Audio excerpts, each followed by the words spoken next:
Baik, terima kasih. Keren sekali Ibu pertanyaannya. Jadi gini, salah satu keadilan Islam adalah Islam itu memberikan kita itu masing-masing tempat lomba yang berbeda. Jadi sebenarnya laki-laki dan perempuan itu tidak berlomba di tempat yang sama, tapi kita berlomba di tempat yang berbeda. Misal, ibu-ibu kalau sholat itu yang paling utama di belakang atau di depan? Di belakang. Maka sebaik-baiknya orang sholat, softnya muslimah adalah soft yang paling belakang. Kalau laki-laki softnya paling depan. Jadi kita jalur lombanya beda, pialanya juga beda. Laki-laki punya piala sendiri, perempuan juga punya piala sendiri. Maka terkhusus untuk ibu-ibu, keutamaan sholat tarawih itu memang di rumah.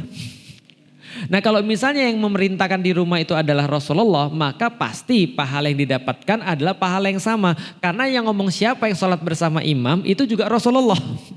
Artinya apa? Pahalanya insya Allah bisa dapat sama atau bahkan lebih besar. Karena kenapa? Karena Rasulullah yang ngomong. Nah hanya saja, balik lagi hanya saja. Ini kan pembahasan kita untuk sholat ibu-ibu di masjid ini kan tidak bisa dibatasi untuk itu saja. Tapi kita juga bahas bahwasanya kalau sholat ibu-ibu di masjid yang sering saya ulang-ulangi itu menambah syiar dakwah lebih bagus, maka sholatlah di masjid.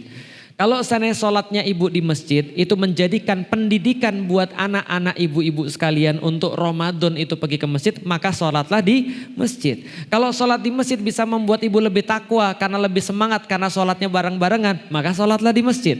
Kalau sholat di masjid itu ada tausiahnya, membuat kita lebih menikmati Ramadan, maka sholatlah di masjid. Hanya saja saya paham bahwasanya ibu-ibu tuh tanggung jawabnya ada di rumah. Kadang-kadang ada ibu-ibu yang gak bisa pergi ke masjid karena urusan rumahnya belum beres. Yang gitu-gitu jangan diomongin juga. Gitu kan ya, ibu itu mana ya? Kok gak kelihatan sih?